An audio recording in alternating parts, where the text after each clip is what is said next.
Ne tombe jamais dans ces pièges. Alors reste jusqu'à la fin de cette vidéo pour savoir qu'est-ce qu'il y en a. L'histoire c'est que tu arrives du boulot le soir, tu arrives du travail le soir, et en ouvrant la porte de ta maison, tu constates que dans le salon, l'ampoule ne fonctionne plus. L'ampoule est défectueuse. La question c'est que, est-ce que tu vas sortir du salon, fermer la porte et aller chercher une autre maison pour dormir? Je pense non.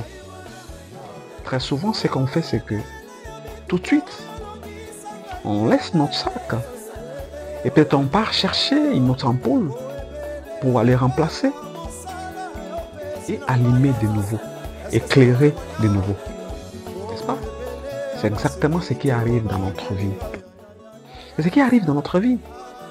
Mais très souvent, on ne fait pas attention. On ne fait pas attention. Pour si peu de choses. Pour des choses aussi banales. Pour une dispute peut-être de 3 minutes. Avec nos partenaires, par exemple. Avec personne qu'on aime bien. Et tout de suite, on prend une décision de partir, de laisser la personne, disant que cette personne-là ne nous ressemble pas. Simplement parce que on ne veut pas d'elle.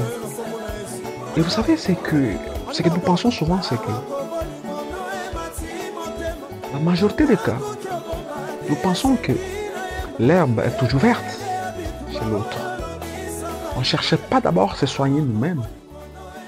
Au lieu de chercher à soigner nos difficultés d'aujourd'hui, on en craigne encore d'autres. On cherche à sortir tout de suite pour aller chercher la meilleure façon de faire ou la meilleure chose à l'extérieur alors que nous en avons déjà. Il était juste question de s'améliorer. Alors, ici, les conseils que je donne ici, c'est pour des personnes qui sont en couple, pour des personnes qui sont au mariage, par exemple. Lorsqu'il y a un problème, lorsqu'il y a un souci, nous devons nous mettre en table pour en discuter. Au lieu que chacun parte de son côté, au lieu de sortir et laisser la maison, aller chercher une autre maison, ce qui est impossible souvent. La majorité des fois, c'est que nous changeons l'ampoule défectueuse pour éclairer de nouveau.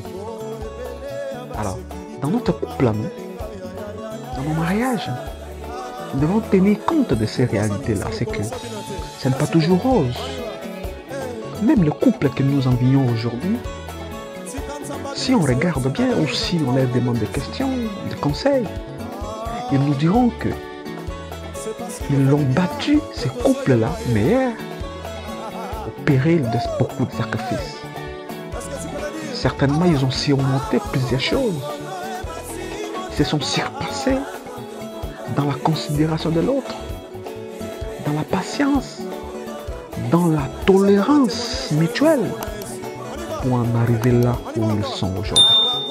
Et pourquoi pas toi? Pourquoi tu dois toujours prendre une décision pour si petites choses? Pourquoi? Peut-être que donne quelques temps, donne quelques minutes pour comprendre l'autre au lieu de passer à autre chose. Très souvent, lorsqu'on passe à autre chose, on en crée d'autres et très souvent, c'est regrettable plus tard. Donc, prenons conscience, c'est que dans notre vie de couple, s'il y a un problème, s'il y a un souci, partageons mutuellement. Tolérons-nous. Écoutons-nous les uns les autres pour en savoir qu'est-ce qu'il y en a.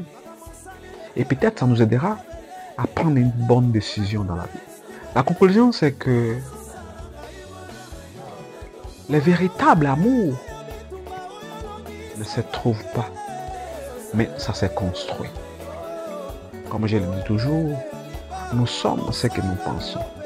Avec notre pensée, nous bâtissons notre monde. C'était Oulouté Jonathan, fondateur de Oulouté Trading. coach en développement personnel. Très bien.